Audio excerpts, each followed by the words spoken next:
The silver moonlight spilled through the arrow-slit windows, casting narrow blades of light across the stone floor of the castle's eastern tower. Dust motes danced in these thin beams, the only witnesses to Ilara's silent labor.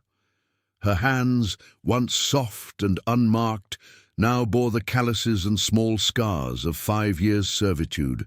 She worked methodically, scrubbing the ancient stones with a bristled brush, her knees aching against the hard surface.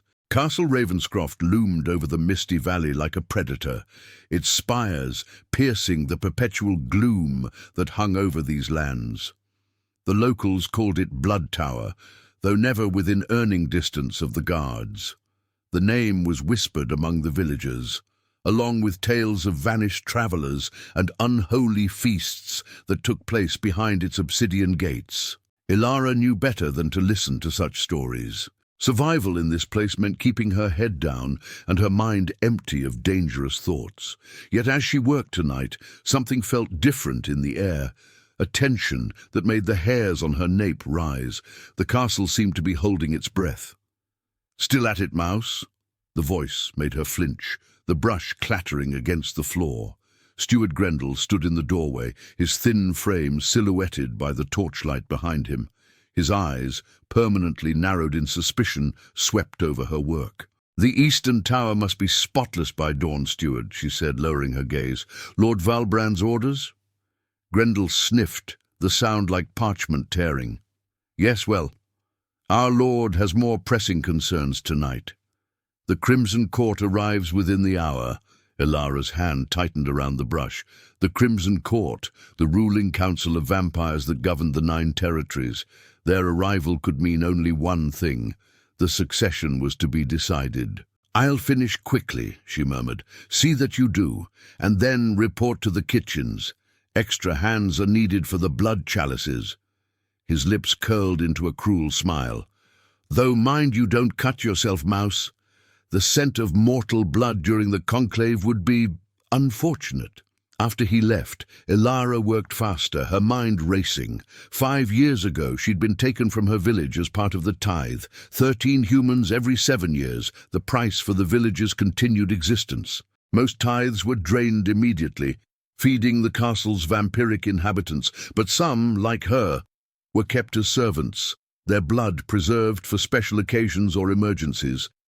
She had survived by being useful, by learning every corner of the vast castle, by making herself indispensable in small, unnoticed ways, and by never, ever drawing attention to herself. The sound of distant horns echoed through the tower.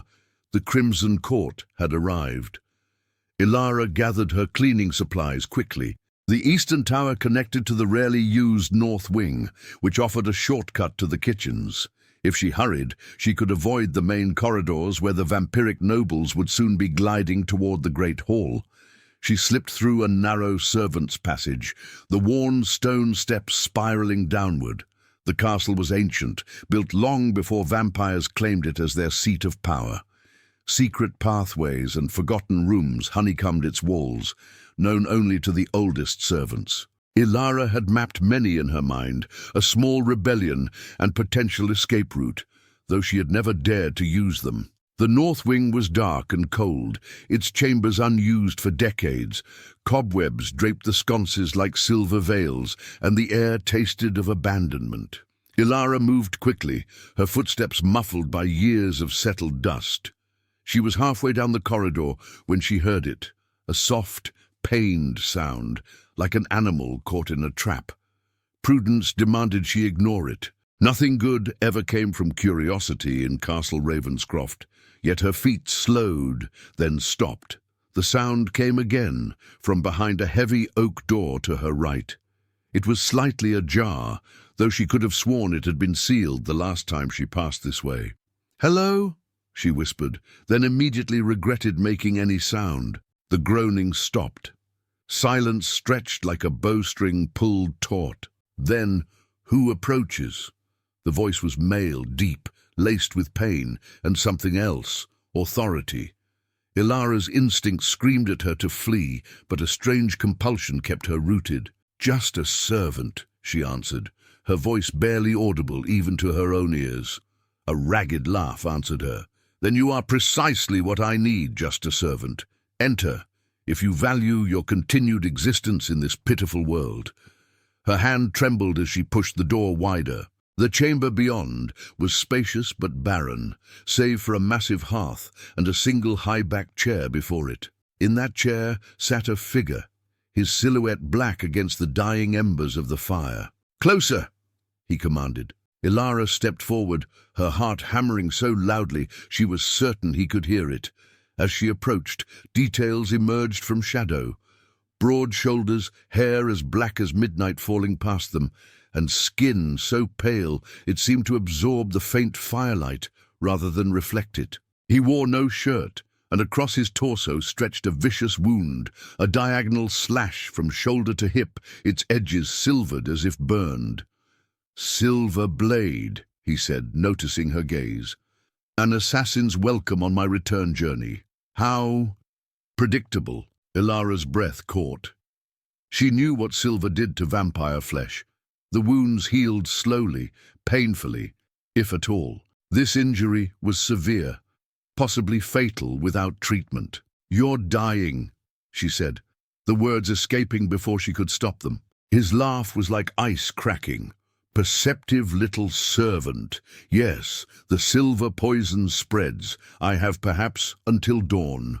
His eyes finally lifted to hers, and Ilara felt her world tilt.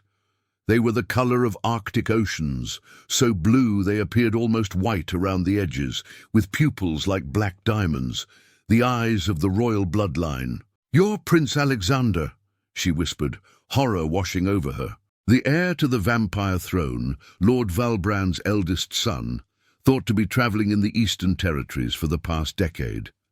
A sardonic smile curved his lips. "What remains of him? And you are?"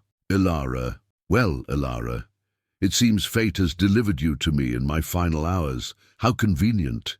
His gaze swept over her, calculating. "You've been here long enough to know what I require. Blood. Royal vampires could heal from almost anything if they fed deeply enough. Human servants occasionally disappeared this way, drained completely to heal their master's wounds. It was a death sentence. "Please," she said, taking a step backward. "I've served loyally. I don't want to die," he finished. "Neither do I, yet here we are. Come closer, Ilara. I promise to make it quick. You won't suffer." Her back hit the wall. There was nowhere to run. The prince could move faster than her eye could track, even wounded. "Why me?" she asked, playing for time, mind racing for escape. "Surely a royal like yourself could summon dozens of servants." His expression darkened. "Because, clever Ilara, my presence here is unknown. My own father believes me still in the Eastern Territories. My return was meant to be dramatic. The assassin suggests my plans were not as secret as I'd hoped." Understanding dawned coldly. "The Crimson Court. You were returning for the succession ceremony." "Indeed." He shifted, wincing as the movement pulled at his wound. "My father grows weak. After 3 centuries, the court believes it's time for new blood on the throne. I was summoned back secretly to present my claim." His smile was terrible in its beauty. "Someone clearly prefers my brother Nicholas to take the crown." Ilara's mind worked frantically. The prince needed secrecy and healing. She needed to survive. "I can help you," she said suddenly. "Yes, your blood will help me considerably."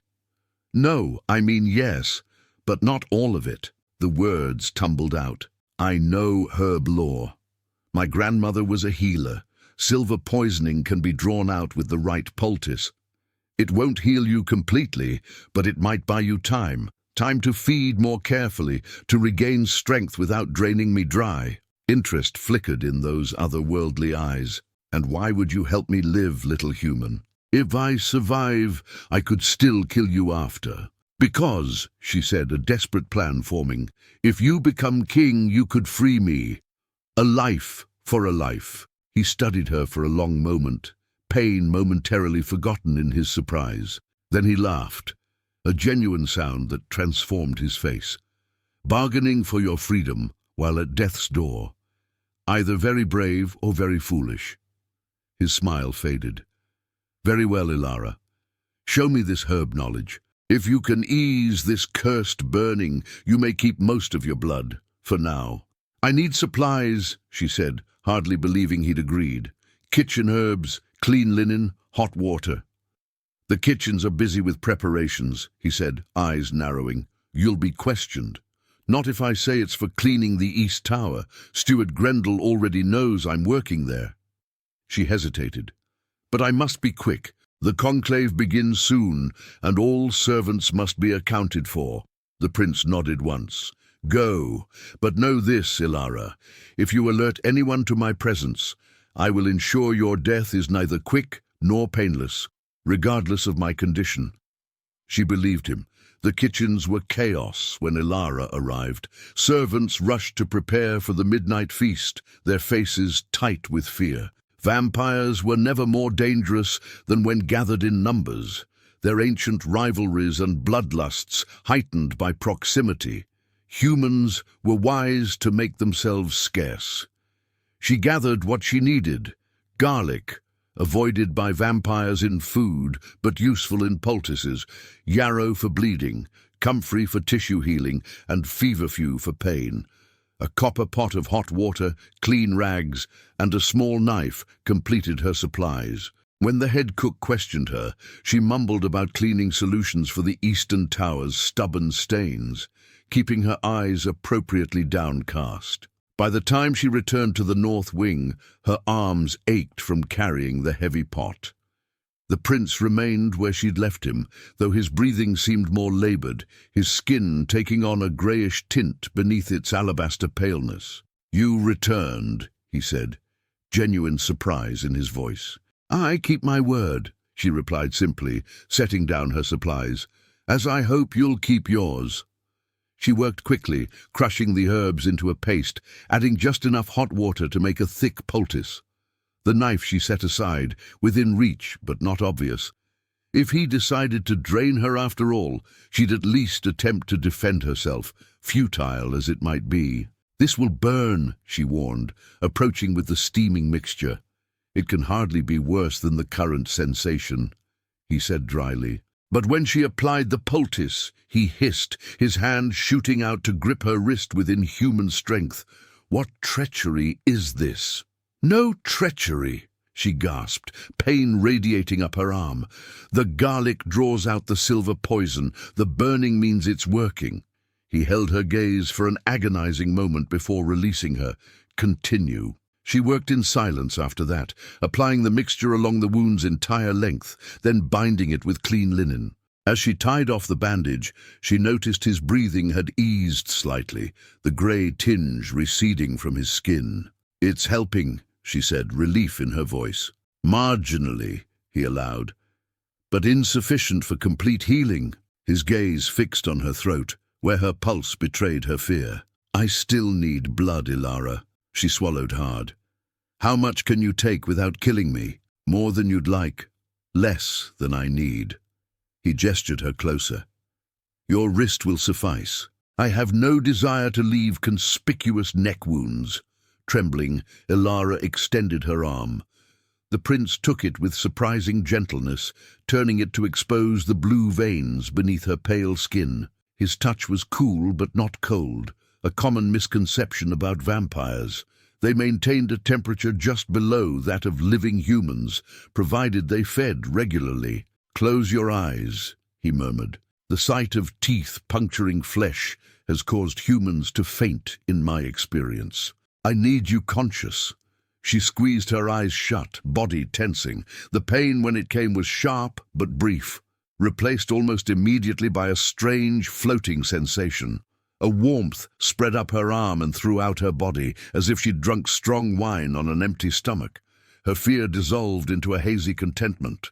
Time lost meaning.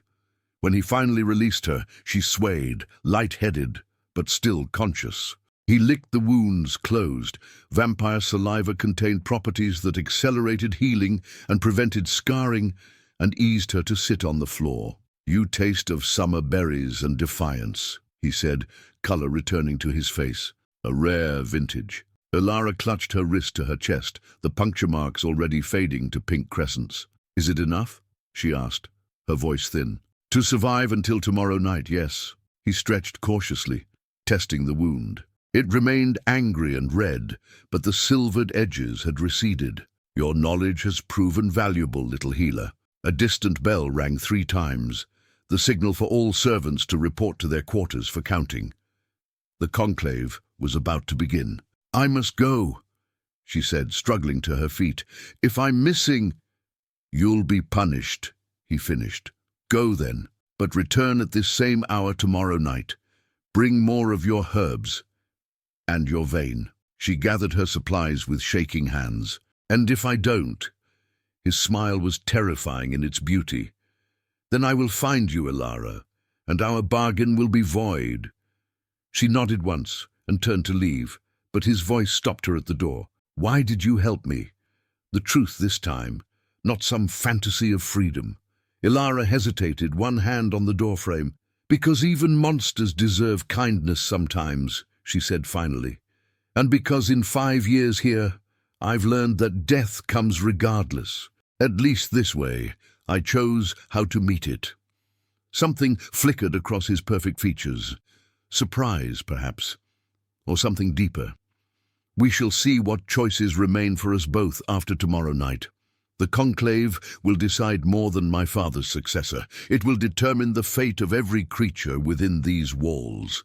She left then, hurrying through the darkened corridors toward the servants' counting. Behind her, Prince Alexander stared into the dying embers, the taste of her blood still on his tongue, and contemplated how a simple castle slave had just altered centuries of carefully laid plans with nothing but herbs and unexpected mercy. In the great hall below, the Crimson Court assembled, 13 ancient vampires in robes the color of freshly spilled blood.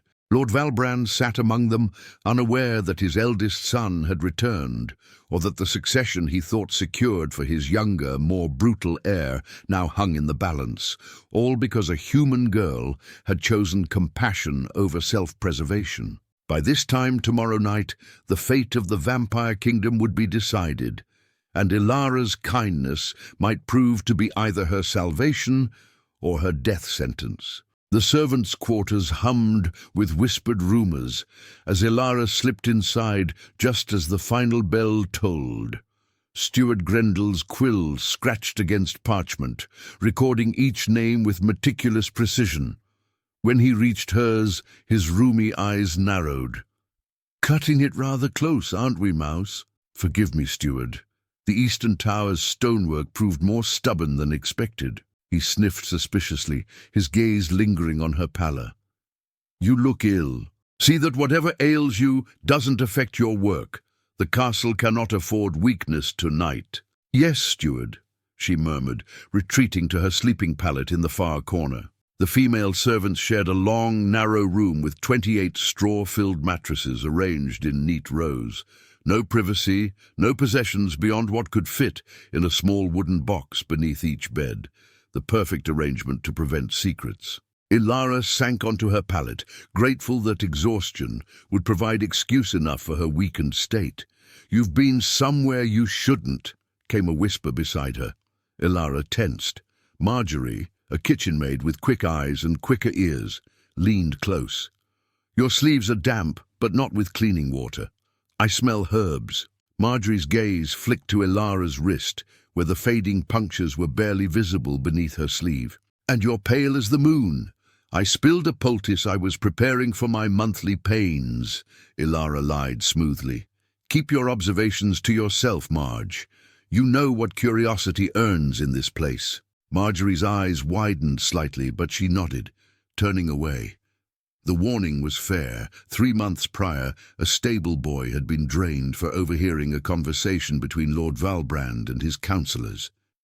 Sleep came fitfully to Ilara that night. The blood loss left her dizzy, but more disorienting was the lingering effect of the prince's feeding. Vampiric saliva contained mild euphoriants, making the experience less traumatic for willing donors and more disorienting for unwilling victims. In her dreams, ice-blue eyes watched her from shadows, and a voice like dark honey whispered secrets she couldn't quite grasp upon waking. Dawn arrived with a brutal efficiency, servants roused by wooden clackers that ensured no one slumbered past the designated hour. Ilara rose mechanically, splashing her face with cold water from the communal basin. Her reflection showed shadows beneath her eyes, but her color had improved somewhat overnight. The castle operated with rigid predictability, even during extraordinary events like the Crimson Court's conclave. Servants reported to their assigned stations, performed their duties, and avoided the great hall and adjoining chambers where vampire nobles conducted their affairs. Ilara was assigned kitchen duty, a stroke of luck that would allow her to gather the supplies needed for Prince Alexander that evening.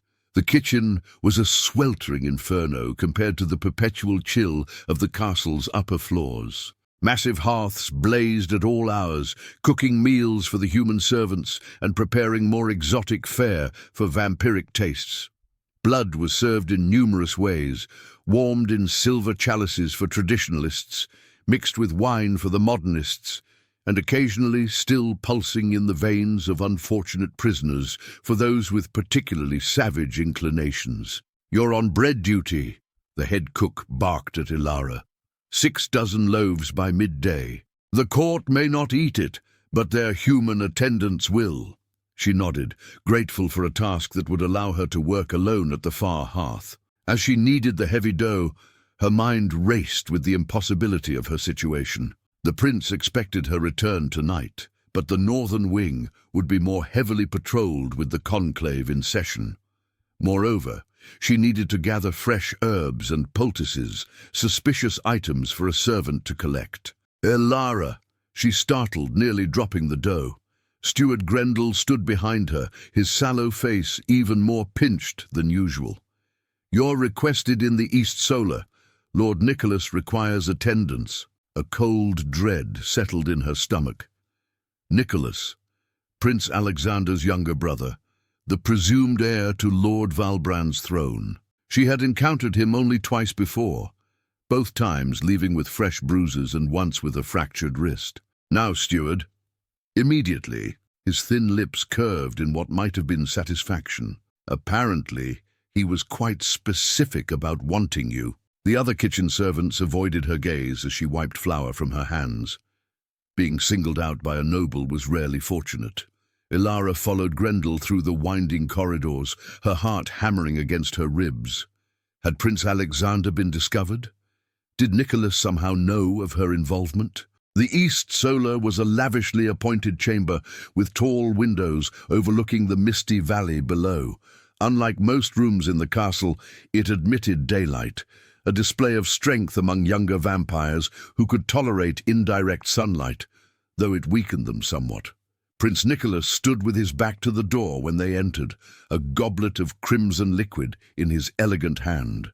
Unlike his brother's midnight coloring, Nicholas had hair the color of burnished copper and a leaner frame. When he turned, his amber eyes, the mark of a secondary royal bloodline, fixed on Ilara with predatory interest. "Leave us, steward," he commanded, voice like silk over steel. When the door closed, Nicholas circled Ilara slowly, assessing her with clinical detachment. "Do you know why I've summoned you, little mouse?"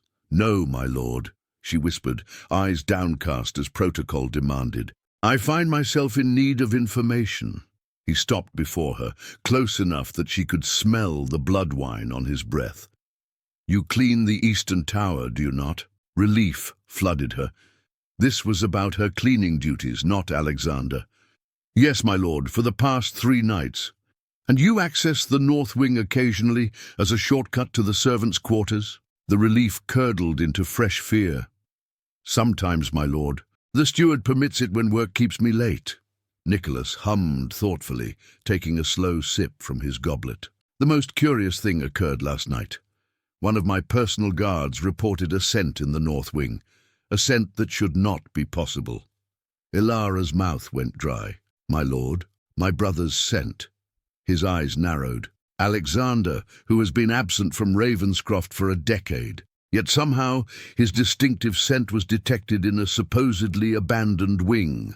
He moved with vampiric speed, then, suddenly behind her, his lips at her ear. More curious still, the scent was mingled with herbs, healing herbs, and human blood. Her pulse thundered in her ears. He knew. Perhaps not everything, but enough. "I know nothing of Prince Alexander, my lord," she managed, voice remarkably steady despite her terror. "I carried herbs yesterday for cleaning solutions, as the steward can verify." "Ah, yes, your cleaning solutions." His fingers wrapped around her wrist, turning it to expose the fading puncture marks. "Curious cleaning indeed, that leaves such distinctive marks." She tried to pull away, but his grip was implacable. "Where is my brother hiding, Mouse? Tell me, and your death will be painless. Lie, and I'll ensure you experience every exquisite variety of suffering these stones have witnessed over the centuries." Her mind raced. If she betrayed Alexander, Nicholas would kill them both, the prince because he was a rival, and her as a loose end. Her only hope was to stall, to survive until nightfall, when Alexander's strength would return. "I found an injured vampire in the north wing," she admitted, the partial truth flowing more convincingly than a complete lie. "He was unconscious, wounded with silver. I didn't know who he was, only that he needed help." Nicholas's grip tightened painfully. "And your first instinct was to nurse a vampire back to health? How remarkably stupid of you." "I feared punishment if he died," she gasped. "He wore noble clothing. I thought perhaps he was a guest of the conclave." "Where exactly did you find this mysterious noble?" "A chamber in the north wing, with a large hearth. I left him there after treating his wound." Nicholas released her suddenly, moving to the window. "You expect me to believe my brother, a prince of the royal bloodline, remained helplessly in an abandoned chamber while you fetched herbs? That he didn't simply drain you dry to heal himself?" "I didn't know it was your brother, my lord," she insisted. "The vampire I treated was barely conscious, delirious with silver poisoning." A cold smile spread across his handsome features. "So severe was his condition that he couldn't even feed properly. How fortunate for you." He set down his goblet. "Take me to this chamber. Now." "My lord, Now, Mouse, or shall I call the guards to drag you?" Trapped, Ilara nodded. Her only hope was that Alexander had been strong enough to relocate during daylight hours. Leading Nicholas through the castle's corridors, she prayed fervently to gods she'd long stopped believing in. The north wing was silent and cold in the grey afternoon light that filtered through dusty windows. Ilara hesitated before the heavy oak door, her heart a frantic bird in her chest. "Open it," Nicholas commanded. She pushed the door wide, steeling herself for whatever lay beyond, Alexander's weakened form or an empty chamber that would reveal her lie. What she found instead was neither. The room appeared untouched by human or vampire presence. A thick layer of dust covered everything, including the massive chair before the hearth. The fireplace contained only cold ashes, undisturbed for what seemed like years. Nicholas's expression darkened as he surveyed the chamber. "Is this some kind of jest, girl? There's been no one here in months, perhaps years." "I don't understand," she whispered, genuine confusion mixing with desperate relief. "This was the chamber. I swear it." The prince gripped her throat, lifting her until her toes barely touched the floor. "I tire of your games. Perhaps your blood will provide the answers your tongue withholds." As his fangs extended, a cold voice cut through the chamber like a blade. "Release her, brother. Your quarrel is with me." Nicholas whirled, dropping Ilara unceremoniously to the floor. In the doorway stood Prince Alexander, resplendent in black attire that must have belonged to his father, given its slightly ill fit across his broader shoulders. His wound was concealed beneath the clothing, but Ilara could see the pain it still caused in the tightness around his eyes. "Alexander," Nicholas breathed, shock momentarily displacing his anger. "You're supposed to be dead. Your assassin delivered that message quite clearly." Alexander stepped into the room, his movements fluid, despite his injury. "Unfortunately for you, I've always been difficult to kill." Ilara scrambled backward, pressing herself against the wall as the two vampiric princes circled each other like wolves. "Father will be overjoyed to see you," Nicholas said, his tone suggesting Lord Valbrand would be anything but. "After a decade of absence, you return just as the Crimson Court convenes. How remarkably convenient. I received the same summons you did, brother. The court believes father's rule has grown weak. They seek new blood on the throne. And naturally, you presume that blood should be yours." Nicholas laughed bitterly. "While you've been gallivanting across the Eastern Territories, I've been here, strengthening our holdings, expanding our influence. The throne is mine by right of service, if not by birth." Alexander's gaze flickered briefly to Ilara before returning to his brother. "We should discuss this privately. The servant has no part in our dispute." "Oh, but she does," Nicholas countered. "She's been harboring you, healing you. One might even say she's chosen sides in our little succession crisis." His amber eyes gleamed with malice. "And traitors must be punished." Before either could react, Nicholas lunged for Ilara, his movements a blur of preternatural speed. But Alexander was faster, despite his injury, intercepting his brother and slamming him against the stone wall with enough force to crack the ancient mortar. "Run!" Alexander commanded Ilara, not taking his eyes off his brother. She didn't need to be told twice. Scrambling to her feet, she fled the chamber, the sounds of inhuman combat echoing behind her. The crash of furniture, the impact of bodies against stone, snarls that no human throat could produce. She ran until the sounds faded, taking refuge in a servant's passageway hidden behind a tapestry. Pressing a hand to her thundering heart, Ilara tried to make sense of her situation. She was now irrevocably entangled in a royal succession dispute. If Nicholas prevailed, her life was forfeit. If Alexander won, well, she had no guarantees beyond his word, which was as substantial as morning mist. She needed leverage, something to ensure her survival, regardless of which prince emerged victorious. And she needed to prepare for Alexander's return, assuming he survived the confrontation. Decision made, she hurried toward the herb gardens that supplied the kitchen. The daylight hours were her only opportunity to gather what she needed without arousing suspicion. As she collected the necessary plants, more garlic, yarrow, comfrey, and this time belladonna for its sedative properties, her mind worked frantically, constructing and discarding plans. The castle's dynamics were shifting beneath her feet like sand in a storm.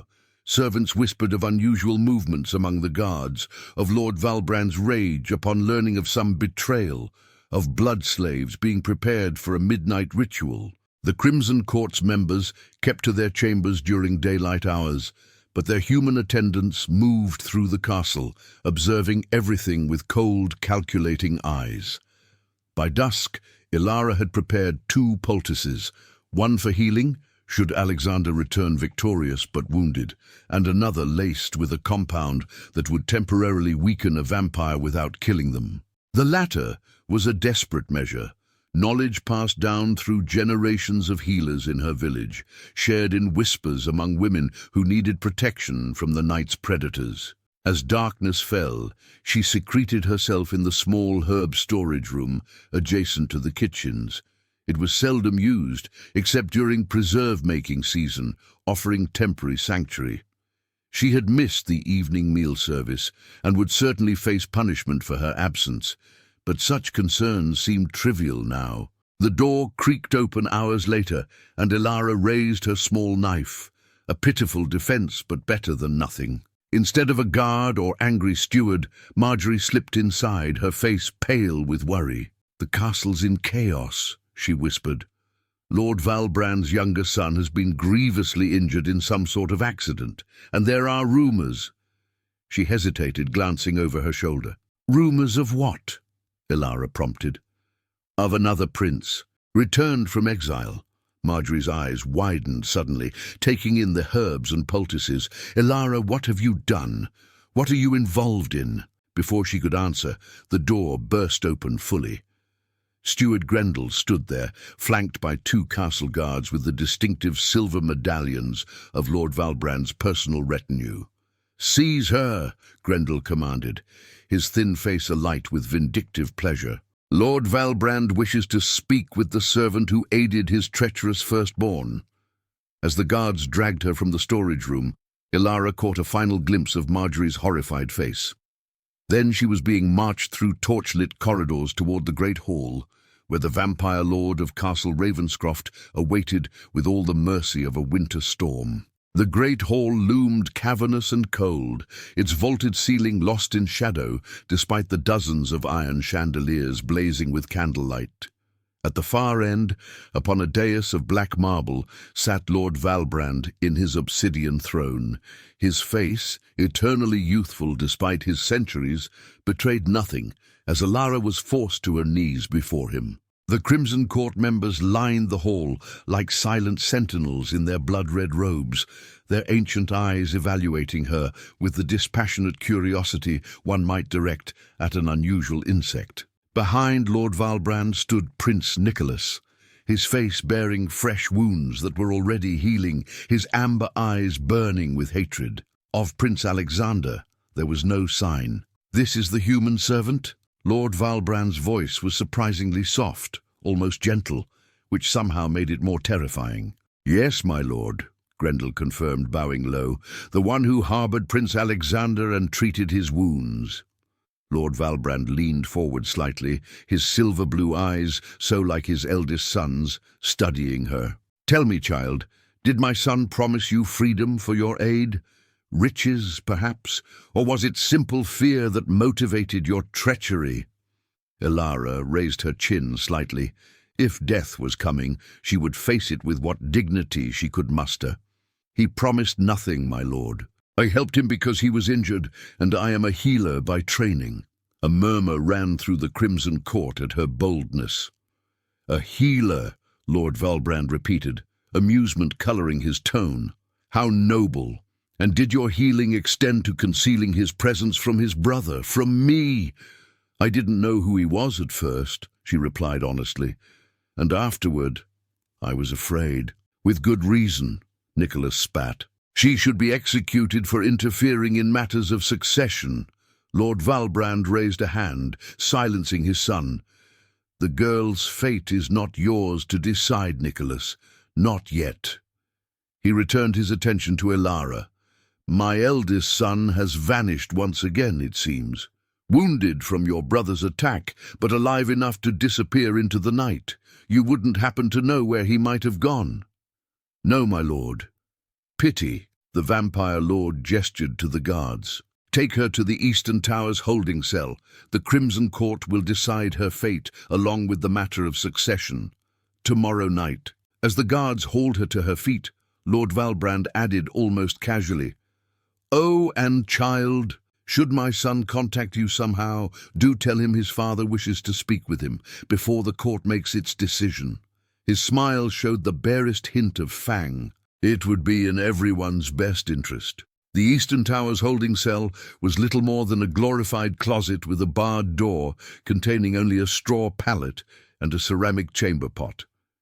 Elara sank onto the rough bedding, drawing her knees to her chest as the full weight of her situation pressed down upon her.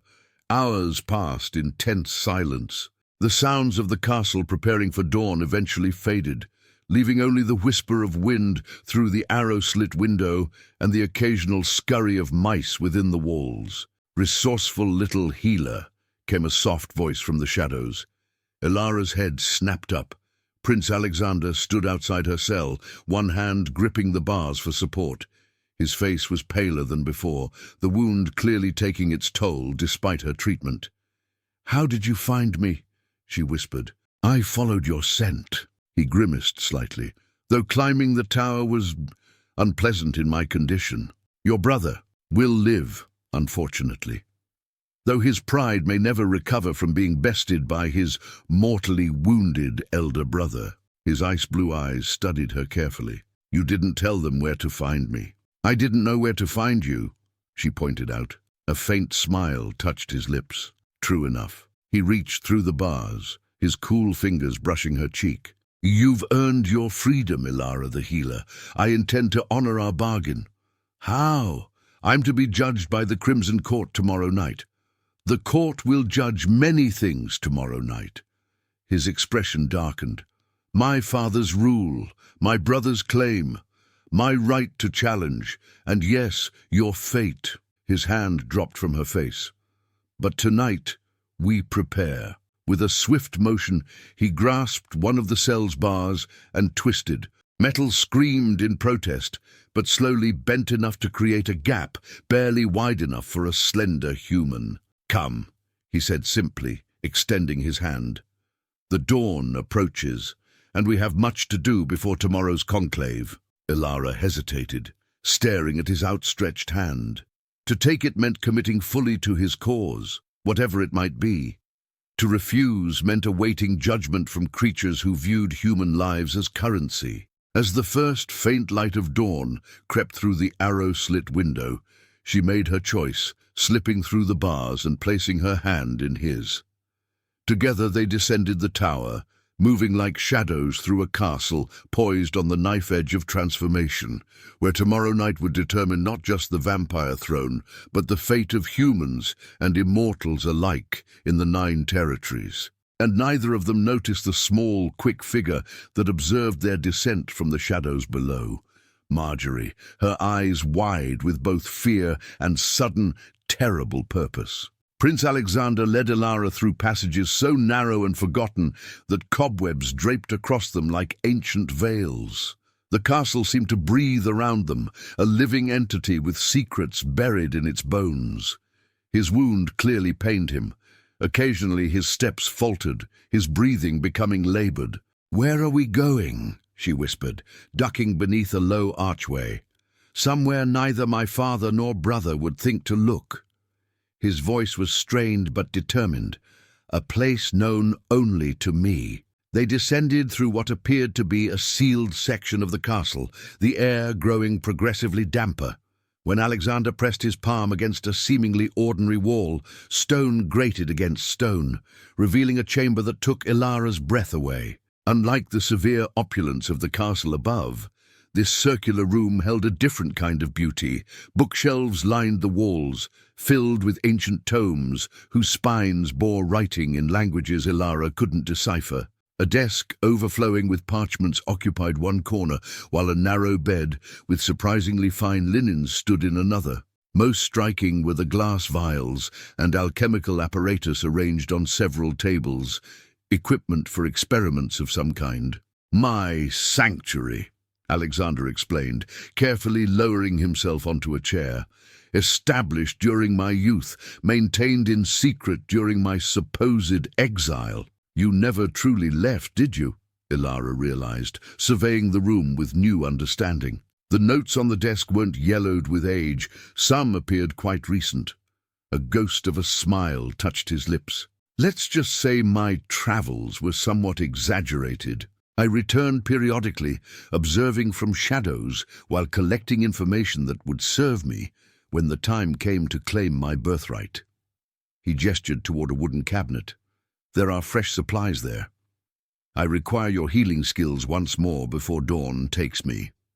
As Ilara prepared a fresh poultice, her mind raced with questions. The assassination attempt.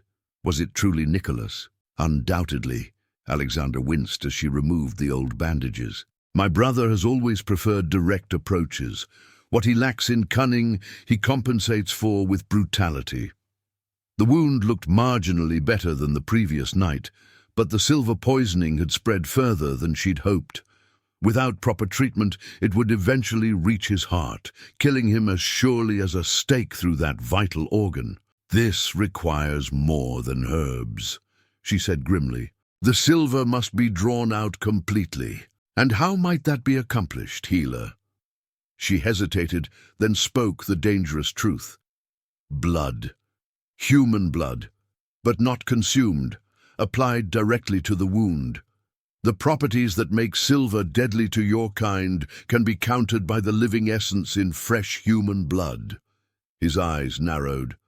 "Village knowledge, grandmother's knowledge," she corrected.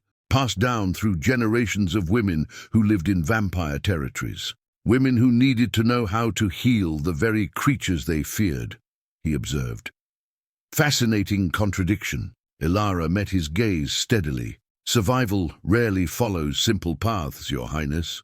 Without breaking eye contact, she reached for the small knife among the supplies and drew it across her palm. Blood welled immediately, bright crimson against her pale skin. "This will hurt," she warned, then pressed her bleeding hand directly against his wound. Alexander's reaction was immediate and violent. His back arched, a strangled cry escaping his lips as his hand clamped around her wrist with bruising force. For a terrifying moment, his eyes blazed with hunger and agony combined, his fangs fully extended. "Hold fast," she urged, fighting the instinct to pull away. The blood must penetrate deeply. Seconds stretched into an eternity as they remained locked in this intimate, dangerous connection, her lifeblood flowing into his wound, his supernatural strength barely restrained from crushing her bones. Gradually, the silvered edges of the injury began to recede, the angry red fading to pink. When she finally removed her hand, Alexander released her wrist, his breathing ragged. "Effective, if unconventional," he managed, watching as she wrapped her own cut. "Where did your grandmother acquire such specific knowledge?" Something in his tone made Ilara pause.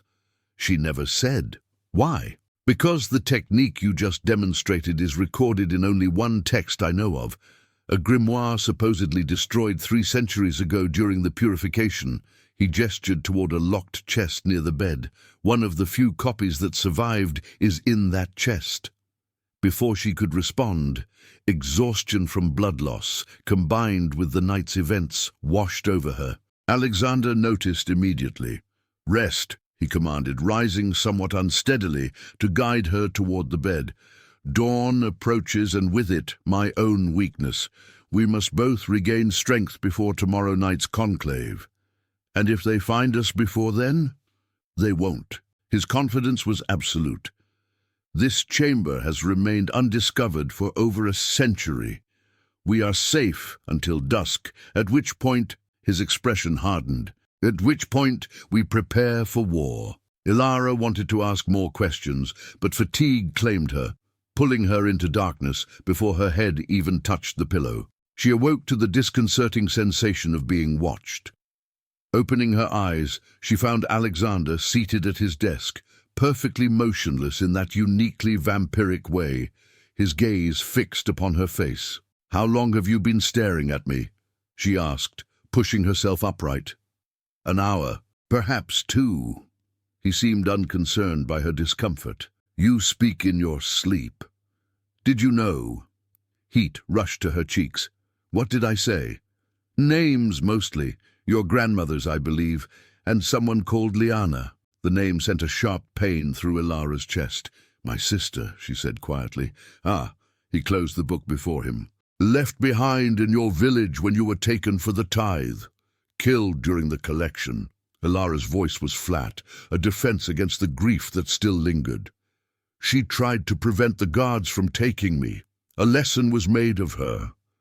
Understanding flickered in his ice-blue eyes. "And yet you healed me, a prince of the very bloodline that authorized that tithe.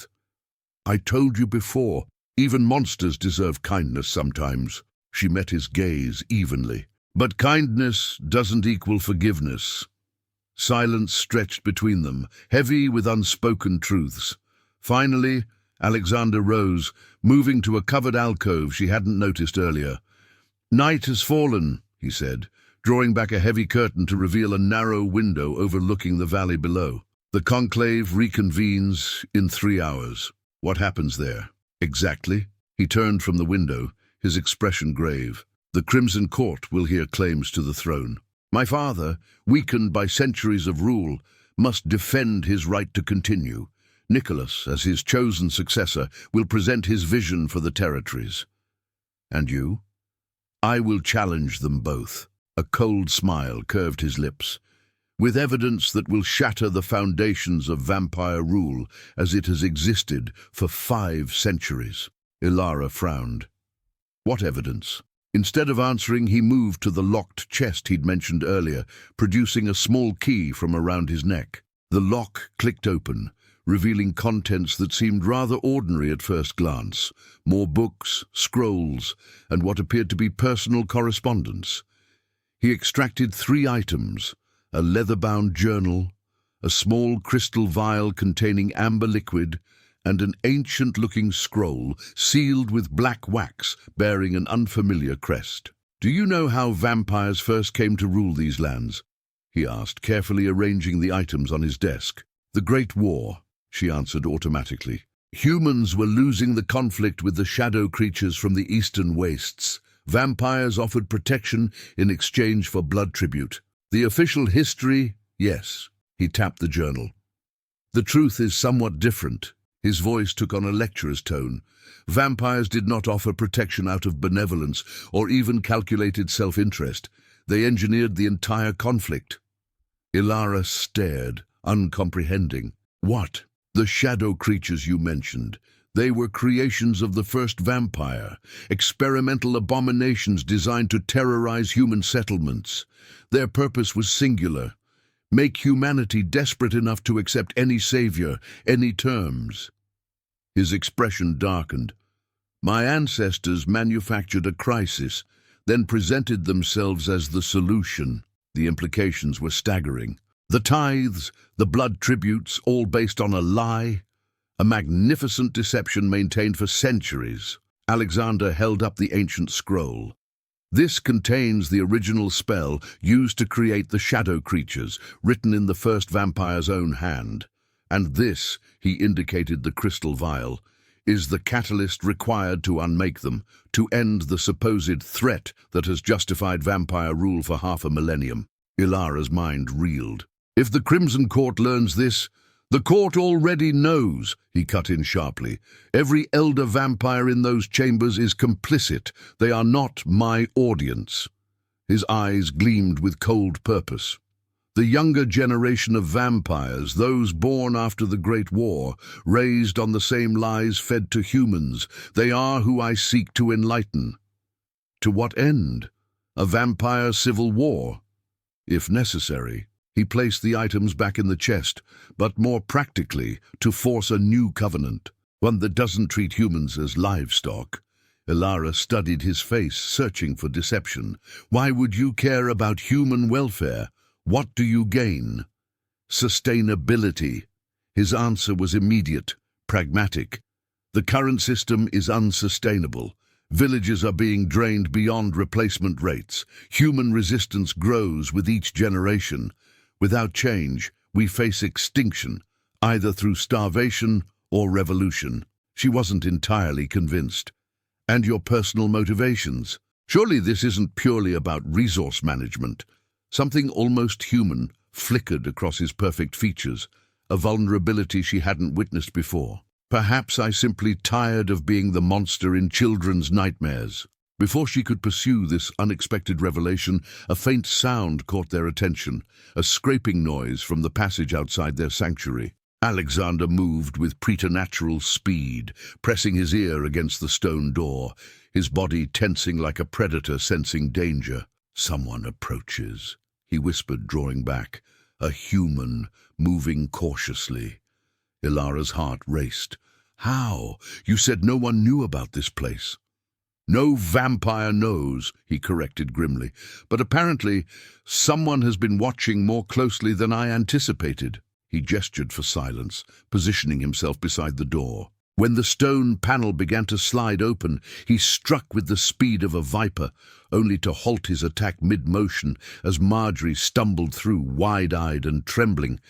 "Please," she gasped, flinching away from Alexander. "I'm not here to betray you." Ilara rushed forward.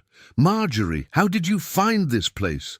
The kitchen maid's gaze darted fearfully between them. "I followed you last night. Not all the way, but enough to know you'd gone below the north wing. Then today, I overheard the steward." She swallowed hard. "Ilara, the entire castle is searching for you both. Lord Valbrand has promised freedom to any servant who reveals your location." Alexander's expression remained dangerously neutral. Yet, Here you are, apparently not claiming that reward. Why? Because they're planning something terrible. Marjorie's voice dropped to a horrified whisper. Tonight, after the conclave, there's to be a mass feeding. All the servants all at once. They're calling it the Purification Feast. Ice spread through Ilara's veins. All of us? But that would mean slaughter. Alexander finished, his face hardening. My father intends to eliminate all witnesses, all who might have heard rumors of my return or the succession dispute. It's worse, Marjorie continued, wringing her hands. I heard Prince Nicholas speaking with the captain of the guard. After the castle servants, they plan to extend the purification to the surrounding villages. A cleansing that will leave no human alive within 50 miles of Ravenscroft. Ilara felt sick. Her village lay within that radius, the home she'd been torn from 5 years ago, where survivors of her family might still live. We need to warn them, she said urgently. There must be some way to evacuate. There's no time. Alexander cut her off.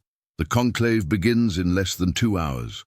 By midnight, the purification will commence. His eyes narrowed in calculation. We must accelerate our plans. What plans? Marjorie asked, clearly confused by the strange alliance between servant and vampire prince. Instead of answering, Alexander retrieved the chest, removing all 3 items and securing them within his clothing.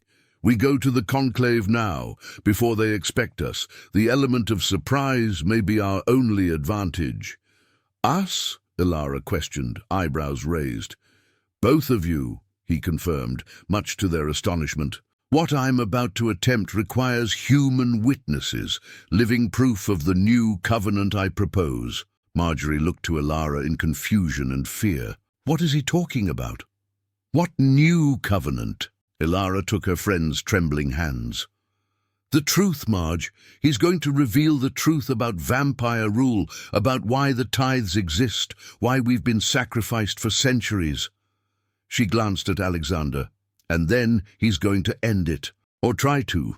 Most likely die in the attempt, he added with grim humor, but not before causing sufficient chaos to give you both a chance at escape. I won't leave without the others, Ilara stated firmly. If what Marjorie says is true, every servant in this castle is marked for death by dawn. Alexander studied her with that unsettling, ageless gaze. Your loyalty to people who would abandon you in an instant is remarkable, if foolish. He sighed, a surprisingly human gesture. Very well. If we succeed in disrupting the conclave, head for the servants' quarters. There's a hidden passage behind the washing area that leads to the eastern gate. He moved toward the doorway, then paused. One last thing. From within his jacket, he withdrew a small silver dagger, offering it hilt first to Ilara. Should I fall, or worse, should I turn on you, use this. Silver to the heart kills instantly. The weight of the weapon was unfamiliar in her hand. Why give this to me? Why trust me not to use it immediately? Something like genuine amusement crossed his features. Because you're a healer, Ilara. Killing doesn't come naturally to you, even when it should. His expression sobered. But more practically because we now share a common enemy and a common goal.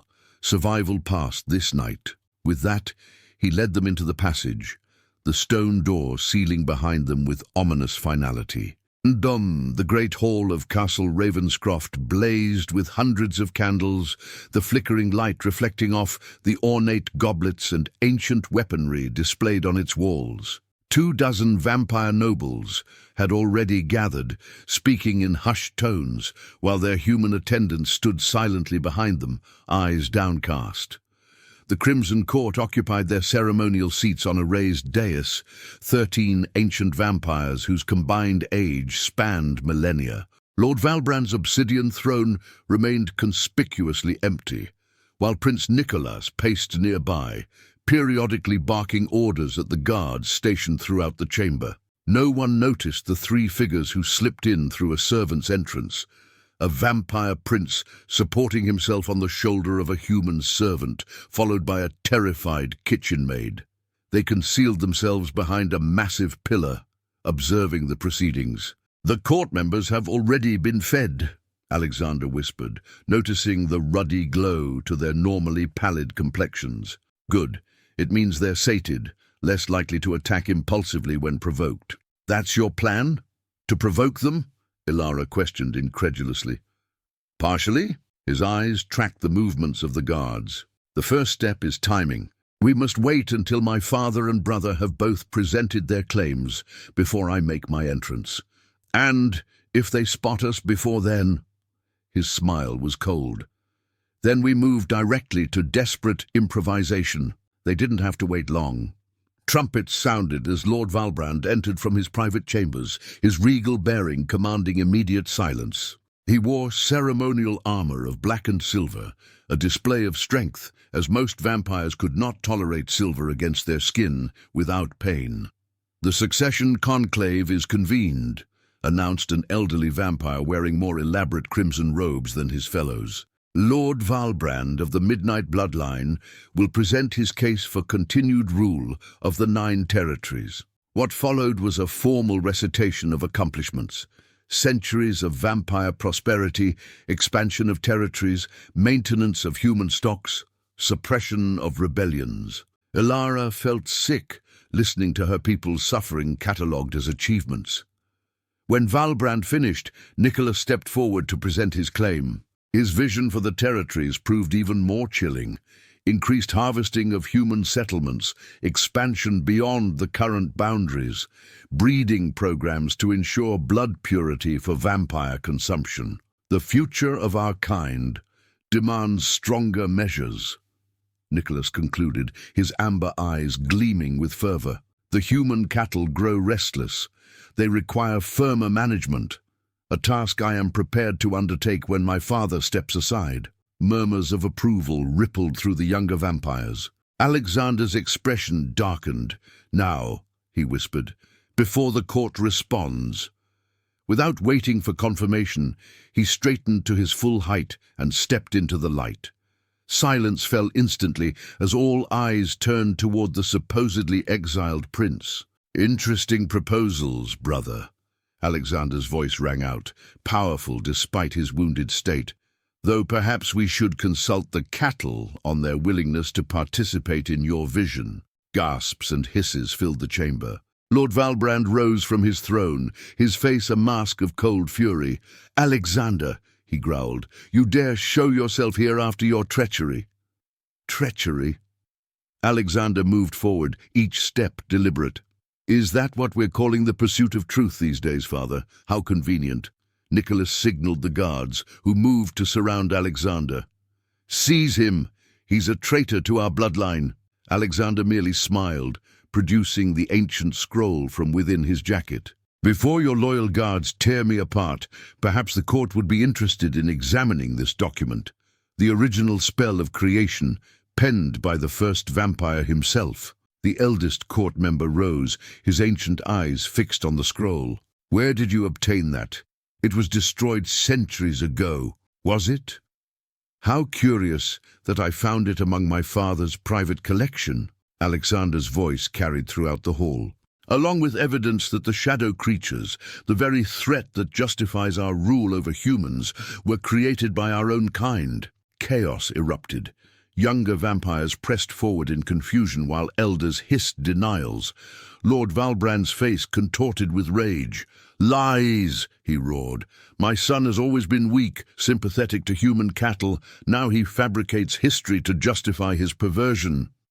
"Fabrication requires creativity, Father. I merely discovered what you sought to hide." Alexander held up the journal next. "Your own grandfather's account of the deception, meticulously documented." As the confrontation escalated, Ilara motioned Marjorie to follow her along the wall, moving closer to the servants' entrance. They needed to be ready to flee when the inevitable violence erupted, but they hadn't gone 3 steps before a cold voice stopped them. "Going somewhere, Mouse?" Steward Grendel stood blocking their path, a triumphant smile distorting his gaunt features. "Lord Valbrand will be pleased that I found his son's human conspirators." Ilara's hand closed around the silver dagger hidden in her skirts. "The prince spoke truth about the shadow creatures, didn't he? That's why you're all so desperate to silence him. Truth is relative, Grendel replied, reaching for her arm. What matters is order. Humans need governance. Without fear, you breed rebellion. And with too much fear we do this, Elara said, drawing the silver dagger and plunging it directly into the steward's chest. Grendel's eyes widened in shock more than pain. He looked down at the blade protruding from his chest, then back at Elara with something almost like respect before crumpling to the floor. The commotion drew attention from nearby vampires. Shouts went up as Elara and Marjorie bolted for the servants' passage. Guards moved to intercept them, but suddenly Alexander was there, tearing through the vampires with supernatural strength that belied his wounded state. "Go!" he commanded, throwing a guard twice his size across the chamber. "Get to the passage! Warn the others!" As they ran, the sounds of battle erupted fully behind them, the clash of weapons, inhuman snarls, and the beginning of what could only be described as war. Elara paused at the passage entrance, looking back to see Alexander surrounded by guards while facing his brother and father simultaneously. Their eyes met across the chaos. In that moment, something passed between them, an understanding, perhaps even a promise. Then Alexander turned away, producing the crystal vial and smashing it against the floor before his father's throne. A blinding light erupted, accompanied by a sound like reality itself tearing apart. Elara didn't wait to see what happened next. Grabbing Marjorie's hand, she plunged into the darkness of the passage, racing against time to save those she could before the night's terrible reckoning was complete. Behind them, Castle Ravenscroft trembled to its foundations as centuries of carefully maintained lies began to unravel, and something ancient and terrible awakened from its long imprisonment beneath the obsidian throne. The corridors twisted like veins through Castle Ravenscroft's ancient heart as Elara and Marjorie raced toward the servants' quarters, the castle's very stones trembling beneath their feet. Behind them, unearthly howls echoed from the great hall, sounds that belonged to no vampire throat.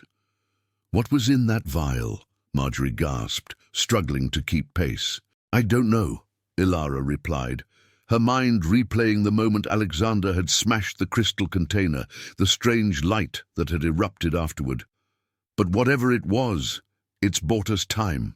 They burst into the servants' quarters, finding dozens of terrified humans huddled together, wide eyes turned toward them, confusion and fear plain on every face. "We need to leave. Now," Elara announced, her voice carrying surprising authority. "The vampires plan to slaughter everyone by dawn." Steward Grendel's assistant, a thin man named Morris, stepped forward. "Nonsense. Return to your posts before..." "Before what?" Elara challenged, revealing the blood-stained silver dagger. "Before Steward Grendel reports us. He's dead. Before the Lord's notice we're gone. They're currently at war with each other." She raised her voice. "You've all heard the rumors. The purification feast. Tonight we're to be the meal." Murmurs of fear rippled through the gathered servants. An elderly cook clutched her chest. "The kitchens. They had us preparing chalices. Hundreds of them. I thought it strange. Prince Alexander showed me a passage behind the washing area," Elara continued, moving toward the far wall. "It leads to the eastern gate. We leave together now, or die separately by dawn." "And why should we trust you?" Morris demanded. "Consorting with the vampire prince, disappearing for days. Perhaps this is a trap." Marjorie stepped forward. "I heard Prince Nicholas myself plotting with the guards. A cleansing, he called it. First the castle servants, then the surrounding villages." This struck home. Many servants had family in those villages. Children, parents, siblings spared from previous tithes. "We don't have time to debate," Elara insisted, running her hands along the washing room's stone wall. "The castle is in chaos. This is our only chance." Her fingers found a slight depression, pressing hard until stone grated against stone, revealing a narrow passageway exactly where Alexander had promised. Cool air rushed forth, carrying the scent of freedom. "Those who wish to live, follow me." she said, stepping into the darkness. One by one, the servants made their choice. First came the youngest, scullery maids and stable boys with fewer years of conditioning to obedience. Then the older servants, until even Morris, after a moment's hesitation, joined the exodus. The passage descended sharply before leveling out, forcing them to proceed single file through stifling darkness. Ilara led with the confidence of someone following a memorized map, though in truth she was navigating by instinct and desperate hope. Behind her stretched a chain of humanity, hands clasped to avoid separation in the blackness. After what seemed like hours, a faint glow appeared ahead, starlight filtering through a grated opening. The eastern gate, seldom used and lightly guarded, especially now with the chaos in the great hall. "Wait here," Ilara whispered, passing the dagger to Marjorie. "I'll check for guards." Creeping forward, she peered through the rusted grate. The small courtyard beyond appeared deserted, the guards presumably called to the conclave's disruption. Hope surged within her chest, until a shadow detached itself from the wall, moving into a patch of moonlight. Prince Nicholas stood directly before the gate, blood streaming from a gash across his face, his amber eyes blazing with hatred. "I can smell you, little mouse," he called, voice deceptively gentle. "You and your pathetic parade of servants. Did you really think we wouldn't know about every escape route from our own castle?" Ilara retreated, heart hammering. "He's out there," she whispered to the anxious faces behind her. "Prince Nicholas." "Is there another way?" Marjorie asked. "No. This passage was designed as a final escape route, one entrance, one exit." Despair threatened to overwhelm them, trapped in a stone tunnel with a vengeful vampire prince blocking their only path to freedom. "What about the prince?" someone whispered. "Prince Alexander? He was fighting his father and the court when we left," Ilara said, the memory of his eyes meeting hers across the chaotic hall flashing through her mind. "He may already be dead, or perhaps merely delayed," came a familiar voice from the darkness behind them. Gasps and screams erupted as Alexander materialized at the rear of their group, his clothing torn and bloodied, but his eyes alert and cold as ever. The servants pressed against the walls, creating a path as he moved toward Ilara.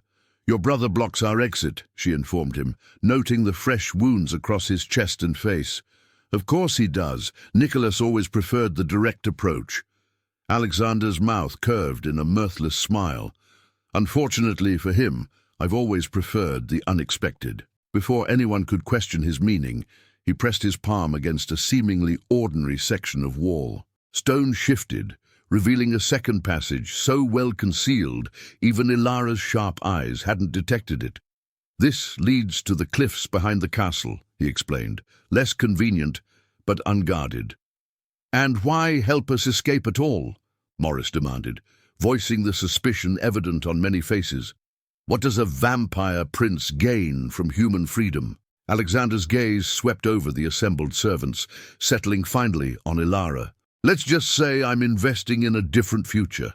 To the group, he added, "This passage will take you to the cliffside. Follow the narrow path down to the valley floor, then head east. Before dawn, you'll reach the border of the Third Territory, beyond my father's immediate control." "You're not coming with us?" Ilara asked, surprised by her own disappointment. "My work here isn't finished." Something dark and determined flashed in his ice-blue eyes. "The court is in disarray, but the truth I revealed has only begun its work. The vial contained essence of the original shadow creatures, imprisoned for centuries. Its release has forced the elders to reveal their true nature to the younger generation." "And your father?" "Temporarily incapacitated. The first vampire's blood within that vial carried unexpected consequences for his direct descendants." His expression grew distant. "There will be a reckoning, but first you must be safely away." "He'll send hunters after us," Morris said grimly. "Not if he no longer rules," Alexander countered. "Now go, before Nicholas grows impatient and investigates this passage as well." The servants needed no further encouragement, filing quickly into the new tunnel. Marjorie hesitated, looking questioningly at Ilara.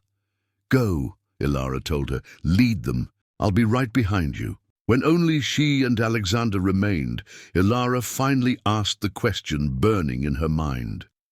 Was any of it true? Your promise of freedom, of changing the old ways? All of it, he replied without hesitation. Though perhaps not for the noble reasons you might hope. Vampires are predators, Ilara. We will always require blood to survive. But predators in nature don't exterminate their prey. They maintain balance. And humans? Are we merely to be better managed livestock under your rule? His expression softened slightly. You've proven yourself far more than livestock these past days. He reached out, his cool fingers brushing her cheek with unexpected gentleness. You showed me kindness when you had every reason not to. That changes perspectives, even for monsters like me. Before she could respond, a crash echoed from the direction of the eastern gate. Nicholas, growing impatient. Go, Alexander urged. I'll deal with my brother. He nearly killed you once already, she reminded him. This time I'm prepared. Something ancient and terrible flickered behind his eyes. The vial didn't just release shadow essence into the castle. Some of it I consumed willingly. The first vampire's power now flows through my veins, alongside his knowledge. Ilara stared, suddenly understanding why he seemed different. Stronger, despite his wounds. More lethal in his grace. What will you become? Something new, he answered simply. Something necessary. Impulsively she reached for his hand, pressing her small healing knife into his palm. In case the silver wound reopens. His fingers closed around hers. If I succeed tonight, I will find you, Ilara, not to reclaim you as property, but to offer you a choice. What choice? To help build something better from the ashes of my father's regime. A new covenant between our kinds. The crashing grew louder. They were out of time. Go, he said again, more urgently. This time she obeyed, hurrying into the passage where the others awaited. As stone scraped closed behind her, sealing them off from the castle's depths, she caught one final glimpse of Alexander turning toward the sound of his brother's approach, shadows gathering around him like living darkness. The cliffside path proved treacherous in the dark, but the alternative, remaining in Castle Ravenscroft, spurred the servants onward.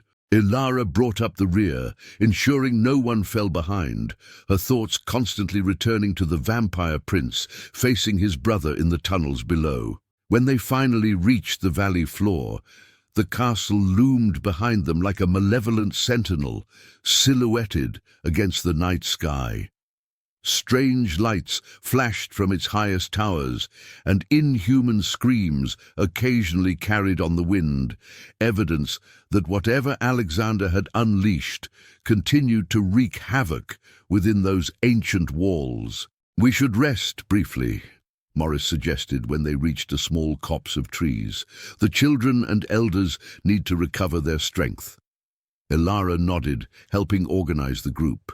Nearly 60 servants had escaped, kitchen staff, cleaners, stable hands, laundresses, but she knew there had been over 100 humans serving in Castle Ravenscroft. Some had chosen to stay, too afraid to risk escape. Others had been elsewhere in the castle, unreachable in the chaos. As she distributed water from a small stream, Marjorie approached. "What do you think is happening back there?" she asked, glancing toward the distant castle. "Revolution," Ilara replied simply. "Of what kind, I don't know. Do you trust him? The prince?" Ilara considered the question carefully. "I trust that he wants change. Whether that change benefits humans or merely creates a different kind of predator remains to be seen.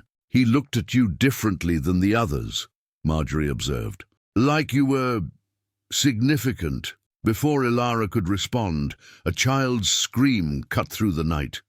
Whirling toward the sound, she saw a small boy pointing at the sky, his face contorted with terror.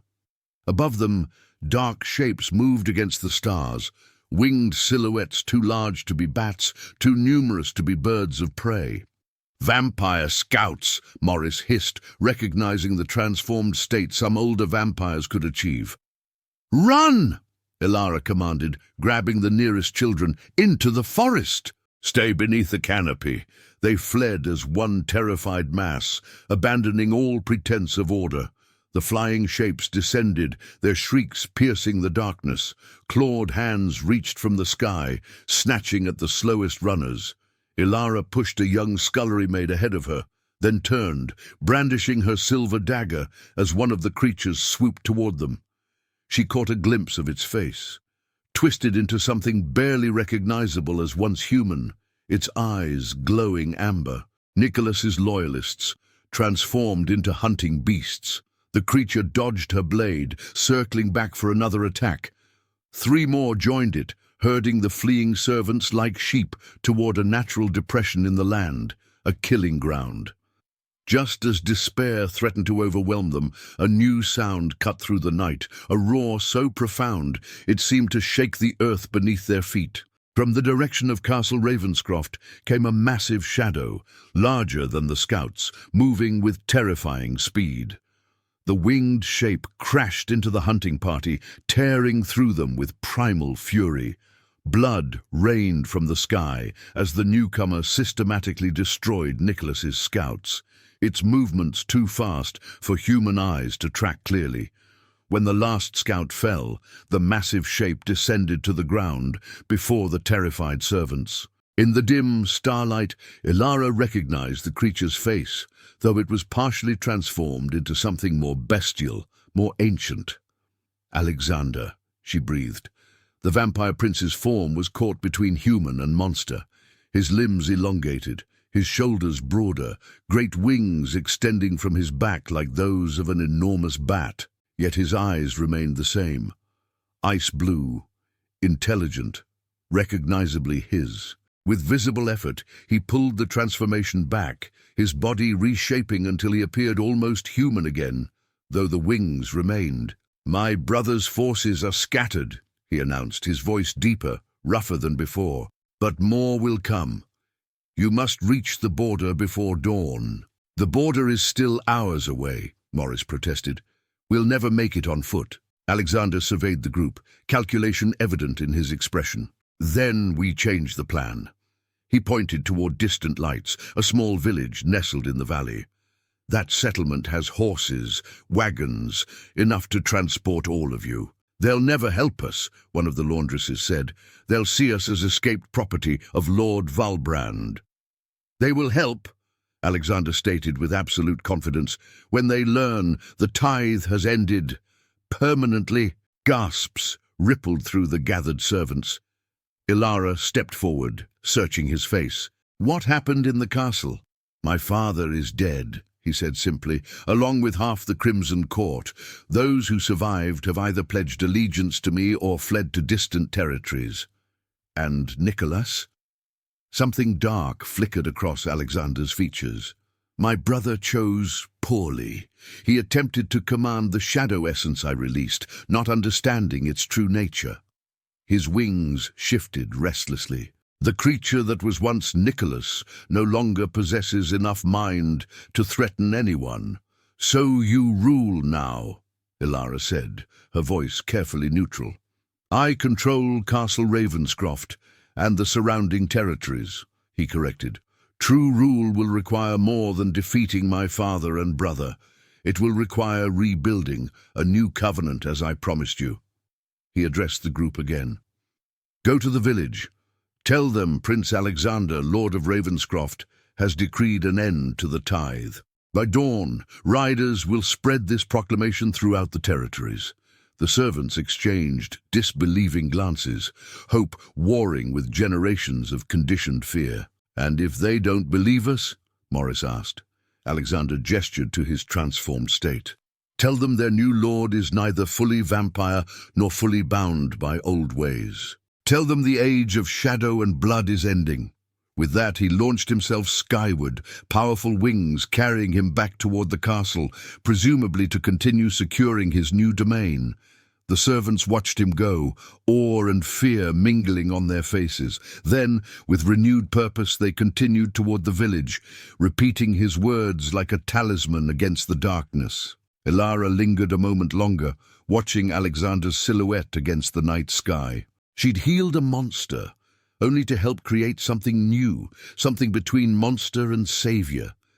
Whether his promised changes would truly benefit humanity remained uncertain, but she had glimpsed enough of the man beneath the vampire to nurture a fragile hope. 1 year later, Ilara stood on the balcony of her small clinic in the village of Thornvale, watching children play freely in the twilight hours, a sight unimaginable under the old regime, when sunset had meant doors barred and prayers whispered against the night.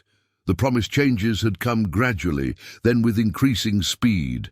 The tithe abolished, blood donations regulated, voluntary exchanges for protection and medicine never taken from the unwilling or the young. Schools established in villages that had known only ignorance and fear for generations.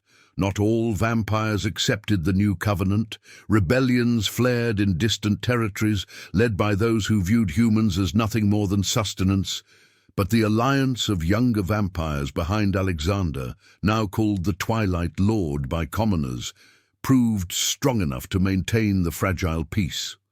A shadow passed overhead, causing the children to look up and point excitedly, rather than flee in terror. The massive winged figure circled once before landing gracefully on her balcony, folding leathery wings as he straightened to his full height.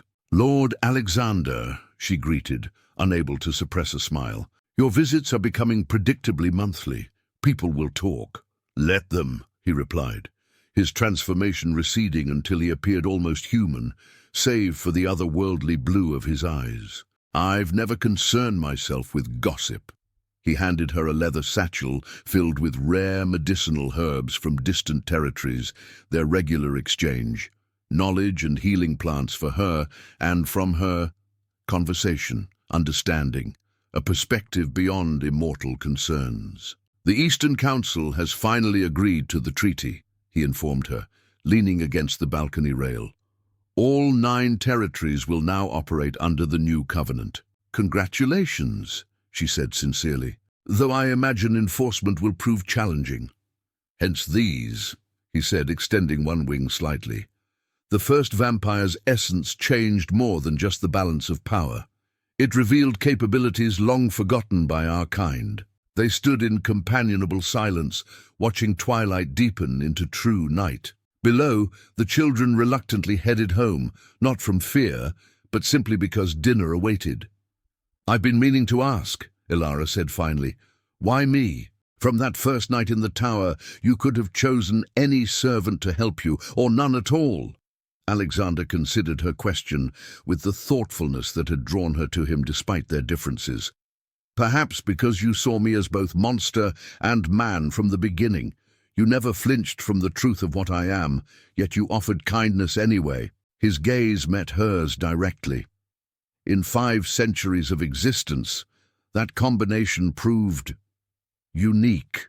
And now? Why continue these visits when you have an empire to rule?"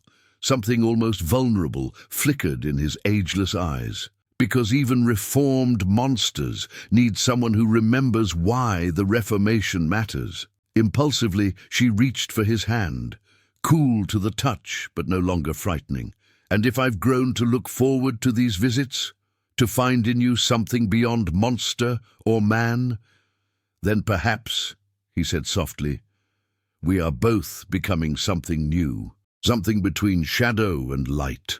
As darkness settled fully over the peaceful village, Ilara of Thornvale and Alexander of Ravenscroft remained on the balcony, their unlikely connection a testament to the most powerful magic of all.